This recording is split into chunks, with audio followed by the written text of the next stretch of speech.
وكفى وسلام على عباده الذين اصطفى اما بعد. گزشتہ کل ہم نے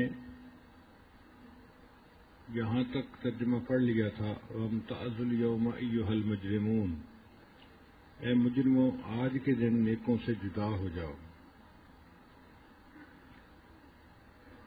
تو قیامت کے دن اللہ تعالی کھرے اور کھوٹے کو الگ کر دیں گے، مومنوں کو اور مجرموں کو الگ کر دیں گے. اس دن پھر پتہ چلے گا کہ نیکوں کے ساتھ رہنے میں اور نیکوں کے ساتھ محبت کرنے میں کیا فائدہ تھا. شنیدم کے در روز امید و بیم، بدارا بنیکاں ببخشت کریم. سنے ہیں کہ اس روز جب امید اور خوف کا وقت ہوگا اللہ تعالیٰ نیکوں کے صدقے بروں کو بھی معاف فرما دیں گے.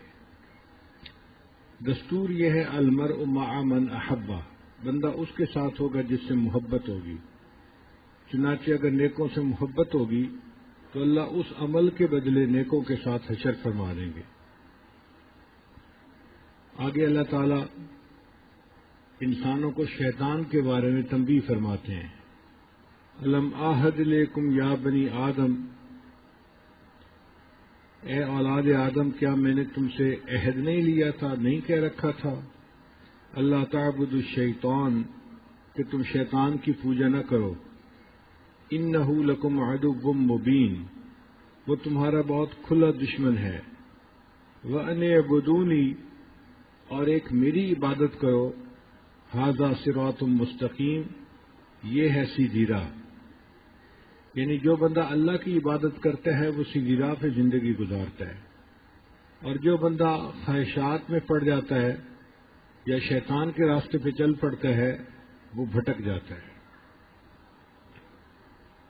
وَلَقَدْ أَضَلَّ مِنْكُمْ جِبِلًّا كَثِيرًا، اور یہ شیطان بہکا کر لے گیا تم میں سے بہت مخلوق کو، بہت بڑے گروپ کو.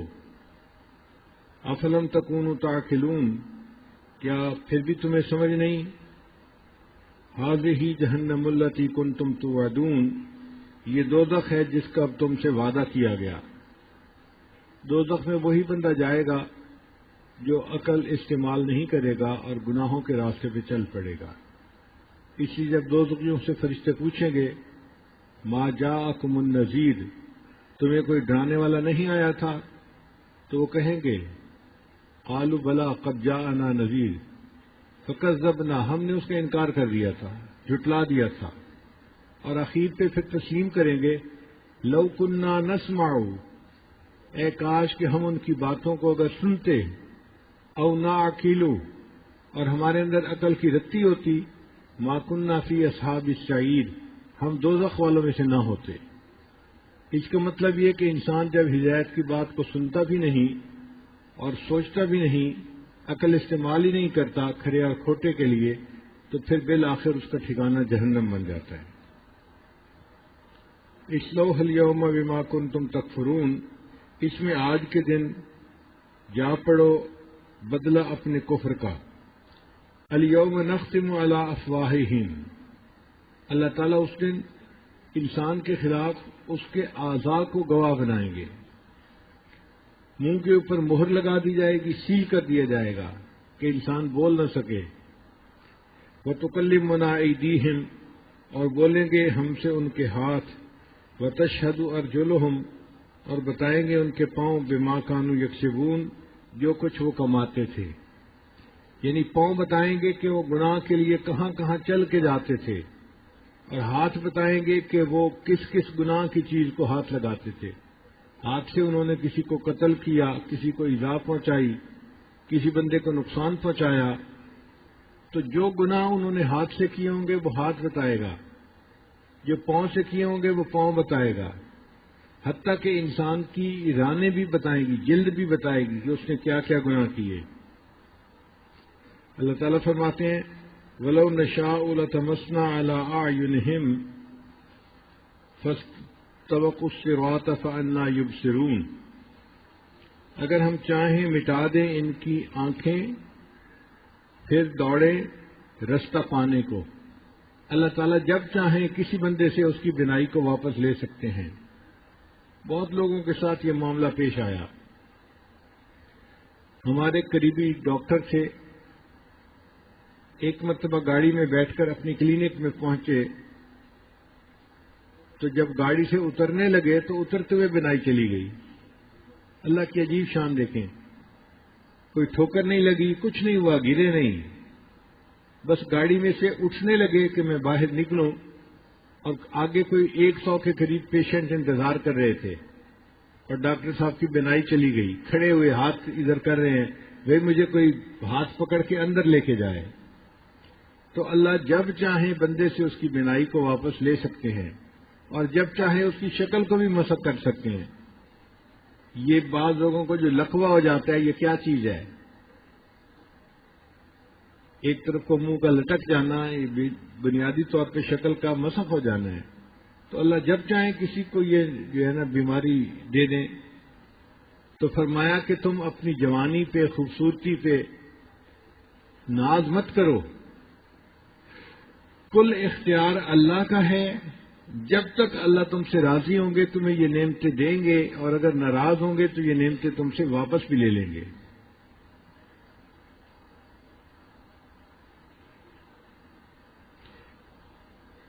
وَلَوْ نَشَاءُ لَمَسَخْنَاهُمْ عَلَى مَكَانَتِهِمْ، اور اگر ہم چاہیں صورت مسخ کر دیں ان کی جہاں کی تھاں، فَمَا اسْتَطَاعُوا مُضِيًّا وَلَا يَرْجِعُونَ، پھر نہ آگے چل سکیں اور نہ وہ الٹے پھر سکیں۔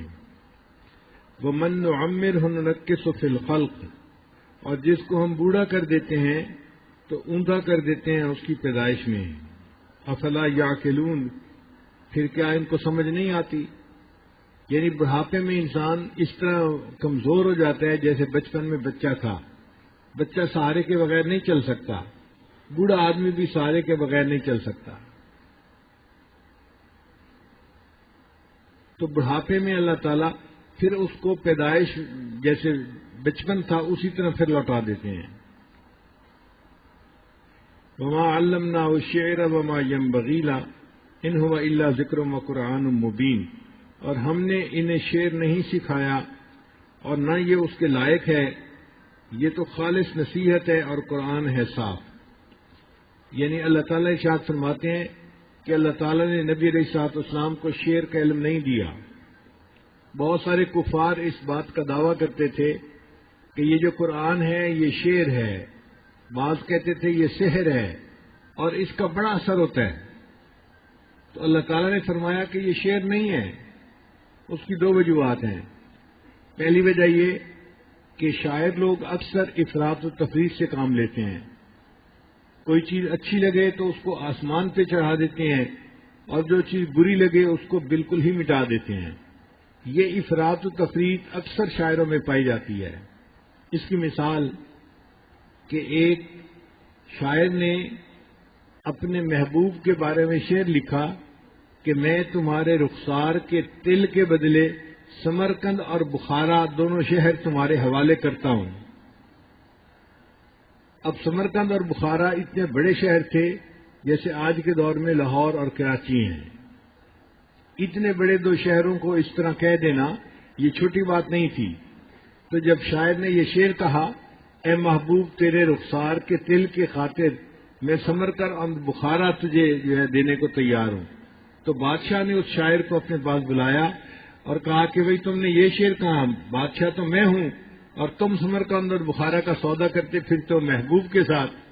تو شاعر تھا سمجھدار، کہنے لگا جی اصل بات یہ ہے کہ مجھے خرچ کرنے کی بہت عادت ہے، اگر میں یوں سمرقند اور بخارا کا سودا نہ کرتا تو اب تو میں روٹی کا ٹکڑا کھانے کو ترستا پھرتا ہوں، اس لیے تو غریب ہوں کہ لٹا دیتا ہوں سب کچھ۔ تو شاعروں کا یہی حال ہوتا ہے اکثر و بیشتر کہ وہ افراط و تفریط سے کام لیتے ہیں۔ اور دوسری بات کہ شعر کے اندر اثر پذیری ہوتی ہے، بندہ سنتا ہے نا اس کے دل پہ اثر ہوتا ہے اس کا۔ اللہ تعالیٰ فرماتے ہیں کہ یہ اثر پذیری تو ہم نے قرآن مجید میں نثر میں ہی رکھ دی ہے، تو شعر کی کیا ضرورت ہے یہاں پر؟ اس لیے شعر کا نہ ہم نے اپنے محبوب کو ذوق دیا نہ وہ شعر کو جانتے ہیں، اور اس کی تصدیق ہوتی ہے سیدہ فاطمہ الزہرا رضی اللہ تعالی عنہا کی بات سے وہ فرماتی ہیں کہ کبھی اللہ کے محبوب صلی اللہ علیہ وسلم اگر کوئی شعر پڑھنا بھی چاہتے تھے تو اس طرح پڑھتے تھے کہ پڑھتے پڑھتے اس کو نثر بنا دیا کرتے تھے۔ تو قرآن مجید نہ شعر ہے نہ سحر ہے، قرآن مجید اللہ کا کلام ہے۔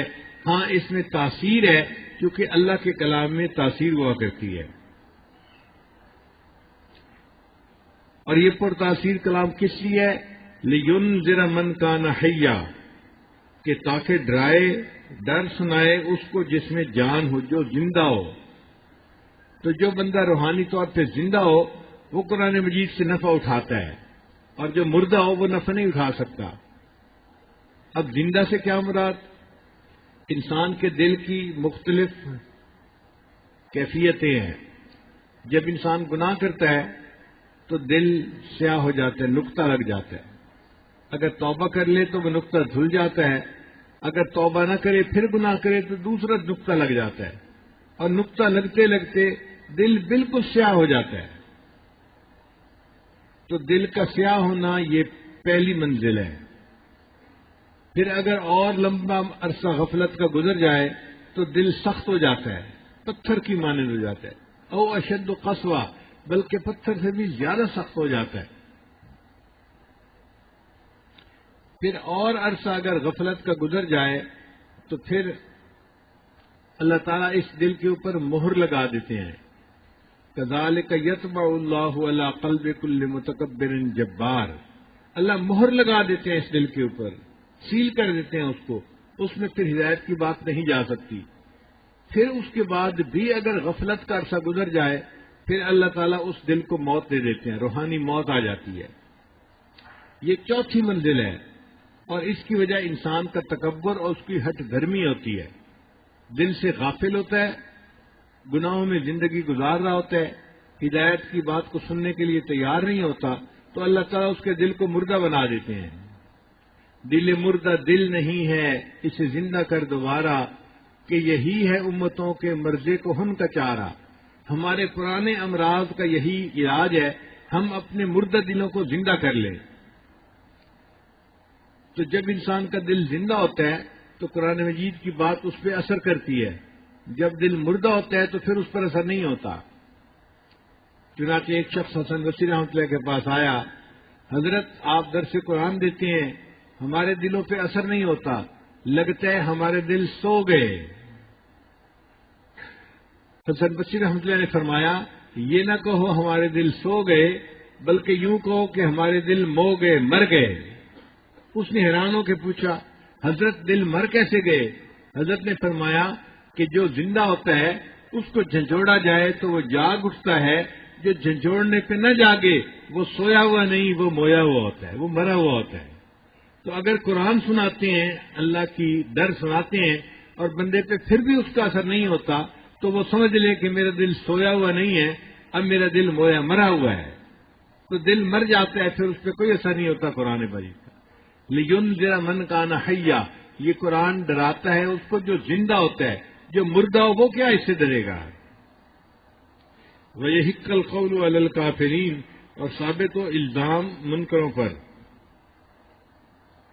آگے اللہ تعالیٰ فرماتے ہیں، اَوَلَمْ يَرَوْا أَنَّا خَلَقْنَا لَهُم مِّمَّا عَمِلَتْ أَيْدِينَا أَنْعَامًا فَهُمْ لَهَا مَالِكُونَ، کیا وہ نہیں دیکھتے کہ ہم نے بنا دی ان کے واسطے اپنے ہاتھوں کی بنائی چیزوں سے چوپائے، پھر وہ ان کے مالک ہیں۔ یعنی چوپایوں کے بننے میں بھی ہمارے لیے بڑی عبرت کی بات ہے، سبق ہے۔ وَلَكُمْ فِي الْأَنْعَامِ لَعِبْرَةٌ، ان کے لیے چوپایوں کے بنانے میں بھی بڑی عبرت ہے۔ ہم اگر غور کریں تو اسی سے ہمیں سمجھ آ جائے کہ ہمیں اپنے اللہ کی فرما برداری کیسے کرنی چاہیے۔ آپ دیکھیں اونٹ کتنا بڑا جانور ہے، اس کے اندر طاقت بھی ہے، جسامت بھی بڑی ہے، لیکن اس کی نکیل اگر آپ ایک 3 سال کے بچے کے ہاتھ میں پکڑا دیں تو وہ اونٹ اس کے پیچھے چلنا شروع کر دیتا ہے۔ حالانکہ اگر وہ ایک لات مارے تو یہ 3 سال کا بچہ دوبارہ نہیں اٹھے گا، یہ مر ہی جائے گا۔ مگر اونٹ کو فرما بردار بنا دیا، وہ 3 سال بچے کے پیچھے چلنا شروع کر دیتا ہے۔ 300 اونٹوں کی قطار ہو اور اس کی نکیل کوئی بچہ پکڑ لے تو 300 اونٹ اس کے پیچھے پیچھے چلتے چلے جاتے ہیں۔ اللہ نے اس کو فرما بردار بنا دیا انسان کا. دیکھو وزن لدا ہوا ہے، وہ بیٹھتے نہیں بلکہ انسان کی فرما برداری کر رہے ہوتے ہیں. اللہ تعالیٰ نے گھوڑے کو انسان کا فرما بردار بنا دیا. دیکھو گھوڑے کے اندر کتنی طاقت ہے، چاہے تو بھاگ جائے، انسان کے قابو میں نہ آئے، مگر وہ انسان کا فرما بردار بن کے وقت گزارتا ہے.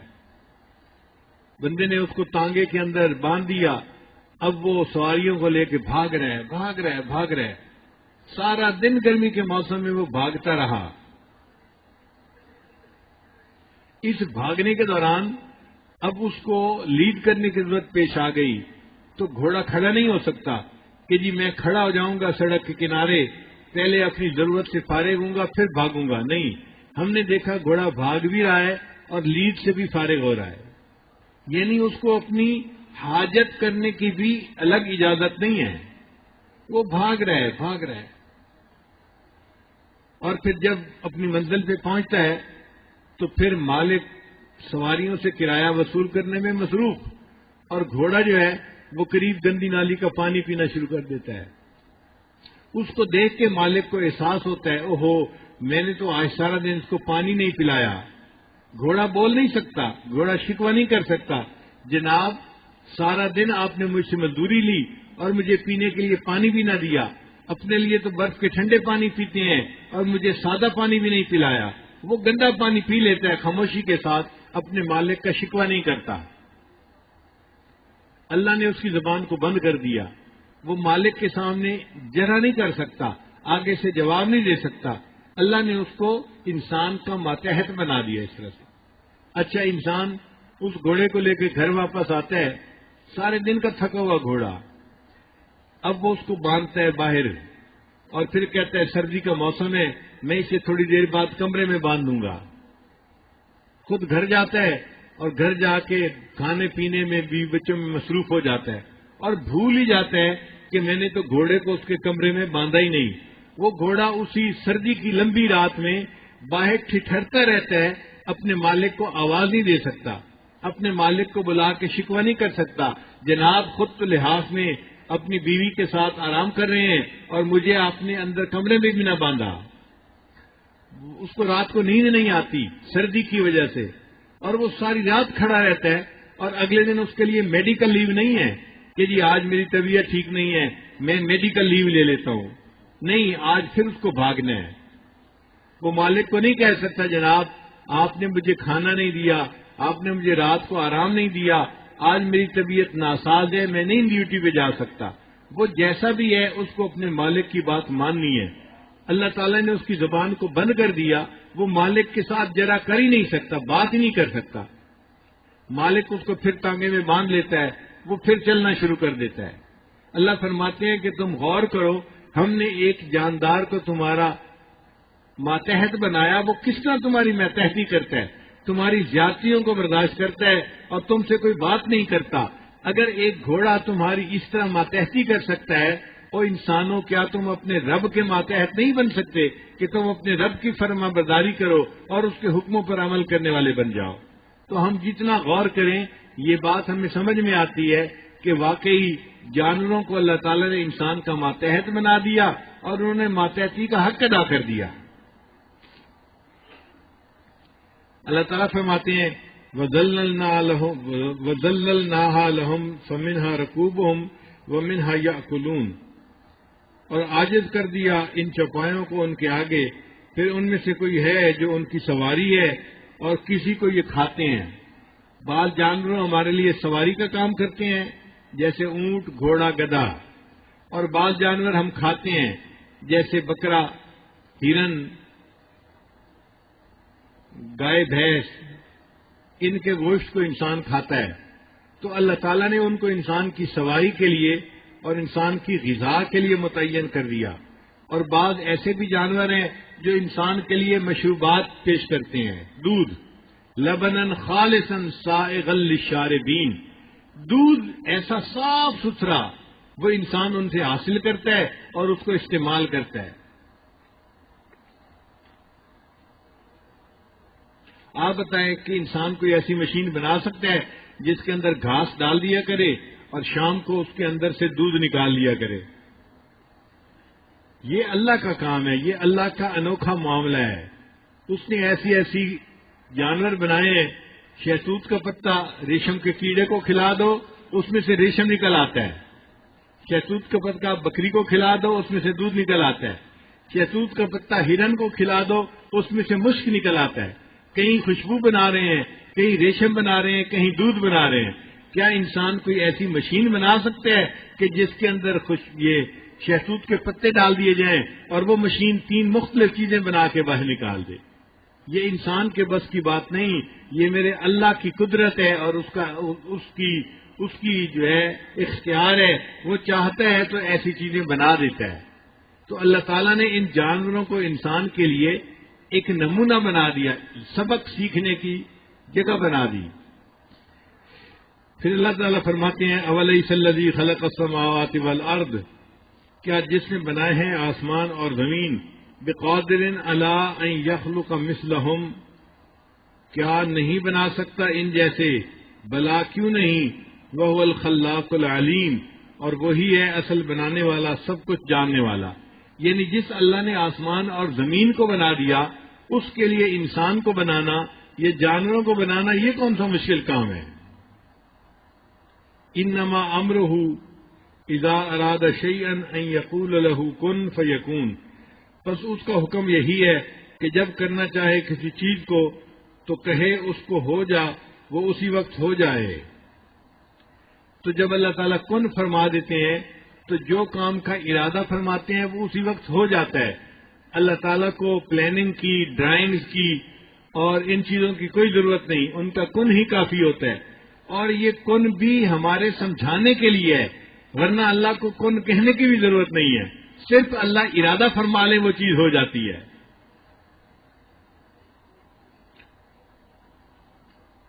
فسبحان الذی بیدہ ملکوت کل شیء، سو پاک ہے وہ ذات جس کے ہاتھ ہے حکومت ہر چیز کی، وإلیہ ترجعون، اور اسی کی طرف پھر ہم لوٹ کر جائیں گے۔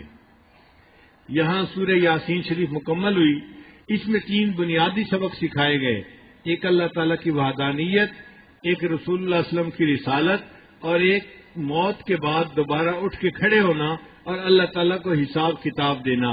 یہ 3 مرکزی نکات ہیں سورہ یاسین کے، اس لیے اس کو قرآن مجید کا دل کہا گیا۔ اللہ تعالیٰ ہمیں عقائد میں ان تینوں پوائنٹس کے اوپر مضبوط رہنے کی توفیق عطا فرمائے۔ اب بقیہ 1-2 دن جو باقی ہیں، ہم انشاءاللہ اس سورت یاسین کے اس سبق کا تکرار کرتے رہیں گے تاکہ اس کے اسباق جو ہیں مضبوط ہو جائیں، اور جیسے یاسین کا نام آئے ہمارے ذہن میں فوراً وہ مضامین گھوم جائیں جو اس سورت کے اندر اللہ تعالیٰ نے ہمیں سکھائے ہیں۔ وآخر دعوانا ان الحمد للہ رب العالمین۔